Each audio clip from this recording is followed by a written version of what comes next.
How's everybody doing out there? Matt Roberts here with The Complete Athlete, working on a little preseason calling. And today we got something special for you, okay? We're going to be talking about mouth calls, and we're going to be talking about 3 tips that can help you out for the 2020 turkey season. Stay tuned. Okay, we got turkey season right around the corner here in North Carolina, and we're going to be going over 3 tips, right? 3 tips for a mouth call, because everyone out there, I guarantee you, if you are a turkey hunter, you have a mouth call, a diaphragm call in your bag, in your pocket. It's going in the woods with you, and you got to understand how to maximize this call, right? And no, we're not going to be talking about call sequence. We're not going to be talking about high end, low end. We're not going to be talking about getting the perfect tone, the pitch, none of that. Something a little more important that I figured out a couple years ago that has drastically helped me when it comes to mouth calls and turkey hunting. Our first tip is all about finding the perfect mouth call for you. Yeah, you heard me. It's not about the name brand, guys. It's not about what you see on TV. It's not about what your buddies use. It's about taking the time to find the mouth calls that are right for you. For me, it's all about dead end game calls. That's the mouth calls I've been using for the last 3 or 4 years.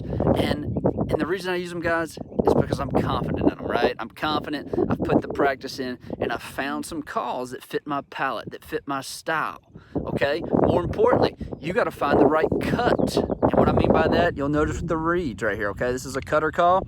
I also got a batwing call here. Same company, dead end game calls, batwing right there. Hey, different sounds, different rafts, different pitches. You got to find the cut that you can perform the best. For me, I went through this about 4 years ago. I probably purchased about $150 worth of mouth calls. Different companies, different call makers, different reeds, different latex, and just tried them out, okay? And you know what I stumbled on? Right here, dead end game calls. Something I was confident in, something I could run, and something that has drastically improved my performance, right? My efficiency when in the turkey woods. So if you're out there and you're struggling with mouth calls, start trying new calls. Spend the money now. Spend the time now. Figure out your call, figure out your read, figure out what's going to work best for you, and then put in the time to make sure you're efficient and effective. There you got it. And that leads us into number 2, guys, okay? So once you find the call that's right for you, right? Once you figure out the read you like, once you figure out the call maker you like, start listening to turkeys. I mean, I do this every year. I get on YouTube and I'll pull up a video, okay? And I'll pull up a hen yelping and cutting. And so as that hen is starting to yelp and starting to cut, I'll put the mouth call in and I'll try to mimic her, right? Because if you can hear it and then produce that same sound with your mouth call, you're working on your cadence, you're working on your rhythm, you're working on your sequence. And before long, you're gonna understand what a hen sounds like, right? You're gonna start to understand that 2-tone note. You're gonna understand that high end on the front side and then all of a sudden that rasp on the back side. I mean, that's what it's all about. It's about being a student of the game, learning your craft, and hey, YouTube it, guys. Get a hen, yelping and cutting, put your mouth call in, get your slate call, get your box call, whatever, and start putting it to work, because that's how you get better. So, there you got it. 3, right? It's about practice, guys. And you heard me. Yes, practice. But that's what this is about, okay? Once you understand what call you need, right? What cut you need, what call maker fits your palate the best, then it's about understanding how a turkey sounds, right? Pull it up on YouTube. Listen to hens cutting, yelping, clucking, purring. Mimic them. Finally, it's about practice. It's about putting in the time, putting in the work. And how I do it, I usually buy about 12 mouth calls a year, okay?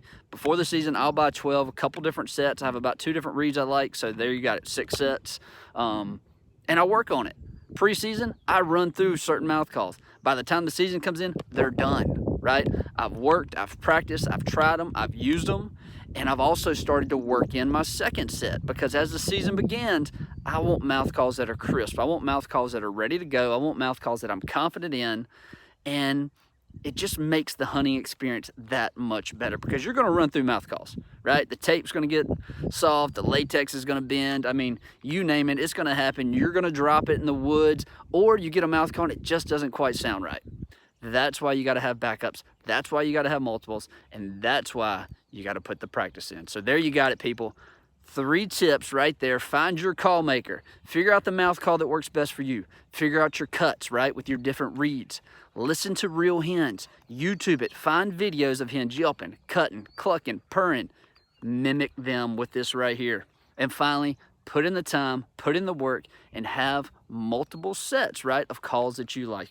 For instance, this right here, boom, Mitchell Johnson series with dead end game calls.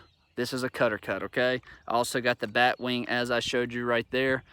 That's what I use, okay? Whether I'm cutting, whether I'm getting soft with it, whether I need a little more rasp, a little higher pitch, it's all up to you. But put in the time, put those 3 tips to use, and I promise you your 2020 season is going to turn out a little better. Peace.